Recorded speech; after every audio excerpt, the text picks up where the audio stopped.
Alléluia, vous.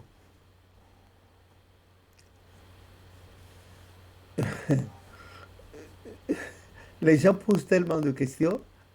Voilà, une question dans laquelle on me demande qu'est-ce qu'il faut faire pour être bon chrétien céleste. Bon, moi je réponds tout de suite, ce n'est pas qu'est-ce qu'il faut faire pour être bon chrétien céleste. Qu'est-ce qu'il faut faire pour être bon croyant ou bon chrétien. Et parfois aussi, il ne faut pas écarter les païens, comme a dit Romains 2, 14, 15, 16. Il a dit non, qu'ils ont la loi de Dieu écrite dans leur cœur. Pour moi, un païen, c'est quelqu'un qui peut se fâcher à l'emportement, c'est quelqu'un qui garde rancune, c'est quelqu'un qui ne veut pas, c'est quelqu'un qui fait la débauche, là. Or, dans les milieux dits chrétiens aussi, on peut en dénombrer, et sérieusement. Donc, moi, être chrétien, c'est d'abord avoir la crainte de Dieu. Comme a dit Ecclésiaste 12, verset, les derniers versets, dit, écoutons la fin du discours. Crains Dieu et observe ses commandements. C'est là ce que doit tout homme. Tout. On n'a pas dit chrétien, croyant, féticheur. On a dit c'est là ce que doit tout homme. Car pour tout ce que nous commettons comme acte, soit bien, soit mauvais, tout sera amené en jugement. Voilà comment moi je raisonne. Non pas parce que je suis devant le micro en train de parler, non. Loin de moi cela. Mais c'est comme cela que moi je raisonne. Que le nom de l'Éternel soit béni. Le bon chrétien, avec l'enseignement biblique qu'il a, la personne doit s'approprier la Bible, la Bible, la Bible sans cesse. La Bible, c'est le modus vivendi. La personne doit faire corps avec les saintes paroles. Et je vous assure, celui qui va vers les paroles de Dieu humblement de cœur, le Saint-Esprit se révèle à lui à travers des révélations. Car celui qui lit la Bible lit la parole de Dieu. Et quand on retourne dans Jean chapitre 1, à partir du premier, il dit, au commencement était la parole, et la parole était avec Dieu, et la parole était Dieu. Elle était au commencement avec Dieu. Toutes choses ont été faites par elle. Mais d'aucuns me diront, ah mais pourquoi on n'a pas dit tout homme? Écoutez, dites-moi, quand on retourne dans Genèse, comment est-ce que l'Éternel a créé? Il a fait la terre, là, il a donné une forme à la terre, et dans la narine, cette partie appelée là, il a déposé son souffle, l'anima. Et cette créature inanimée est devenue une âme vivante. Donc l'homme aussi est en partie matériel. C'est ce qui fait que tôt ou tard, on parle de mort. Mais moi, je préférerais mieux parler de séparation. C'est-à-dire, il arrive un moment, le corps doit retourner à la poussière comme il était au commencement, et l'esprit va retourner à Dieu qui l'a donné. C'est dans Ecclésiaste 12, où on parle de cordon d'argent aussi. C'est cela. Si le corps était esprit, il ne mourrait pas, les esprits ne meurent pas. Voilà. Donc, à ceux qui posent cette question, il faut commencer par s'adapter à la parole de Dieu, passionnément, avec un cœur qui cherche la vérité. C'est Dieu qui l'accorde. Je voudrais à cet effet vous renvoyer à 2 Timothée chapitre 3 verset 16. C'est la parole, jour et nuit. Quand vous allez dans le psaume 1, vous avez entendu ce que le psaume a dit. Il a dit, heureux tout homme qui ne marche pas selon le conseil des méchants,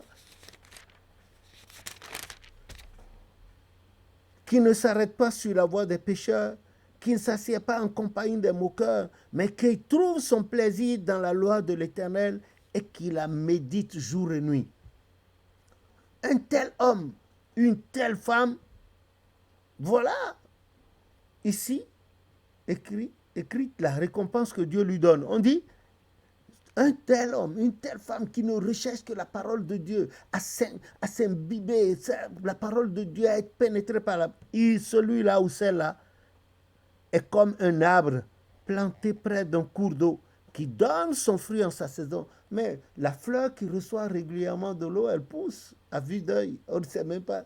L'arbre qui est au bord de l'eau, il verdoie, qui donne son fruit en sa saison et dont le feuillage ne se flétrit point. Tout ce qu'il fait lui réussit. Il n'en est pas ainsi du méchant.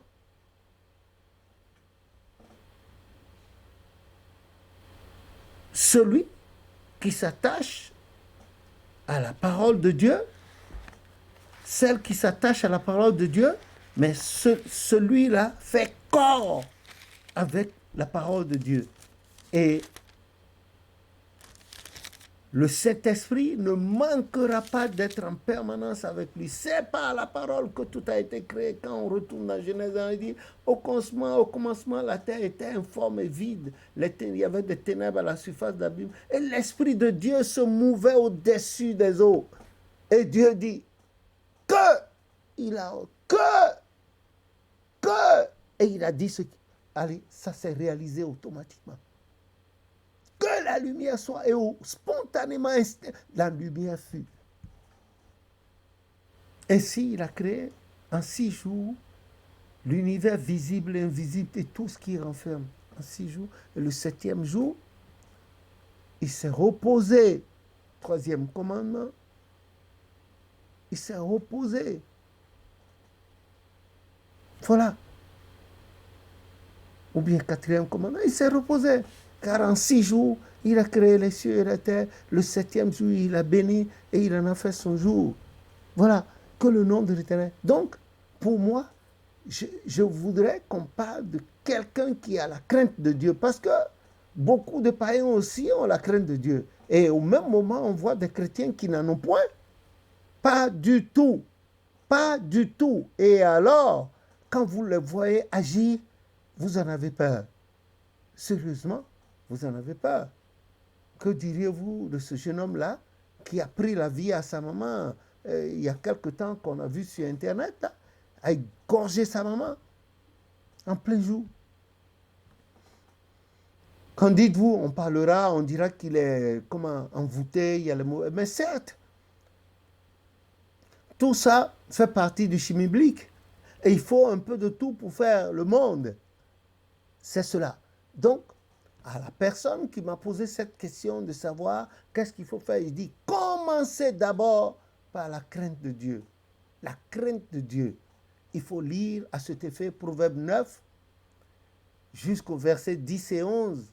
Il dit, avoir la sagesse et l'intelligence qui est la science des saints, c'est par cela que l'Éternel Dieu multipliera les jours et les années de nos vies.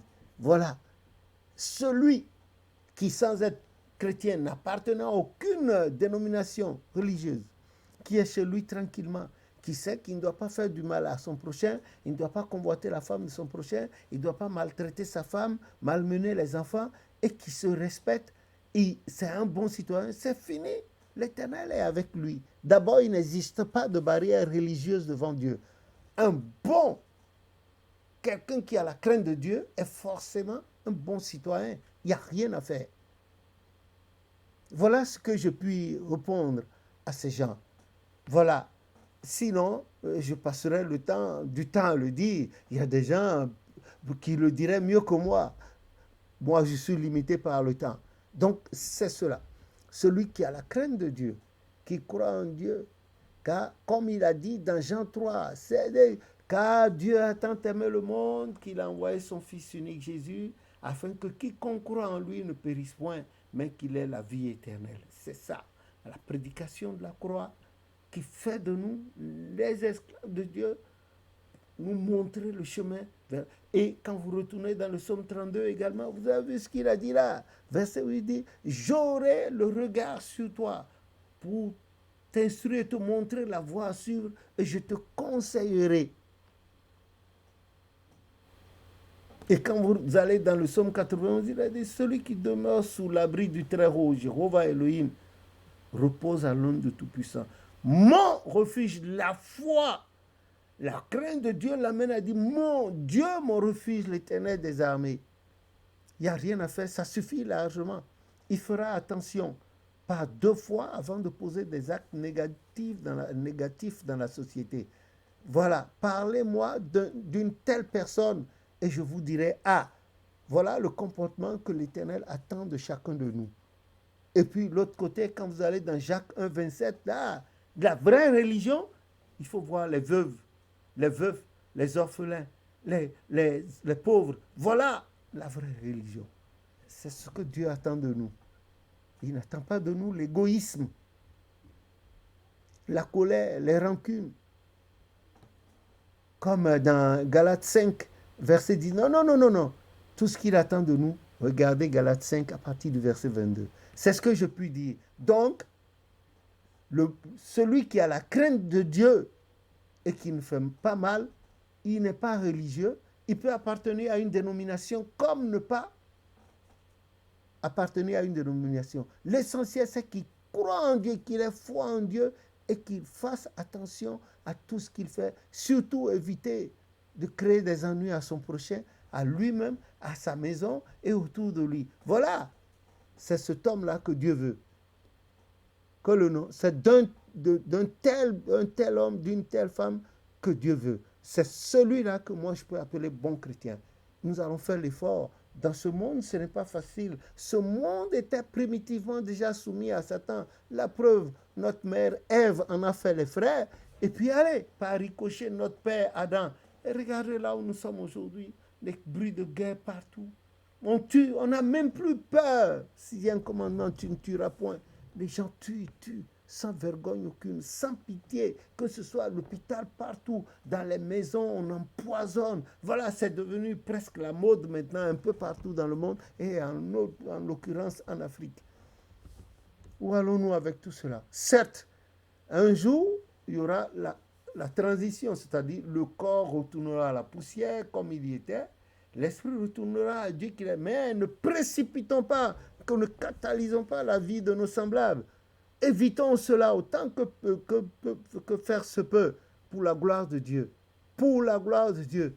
Écoutez, le sage comme le méchant, ils finissent de la même manière, ils périssent. Ils meurent. C'est le même sort. Lisez Ecclésiaste 9, vous comprendrez.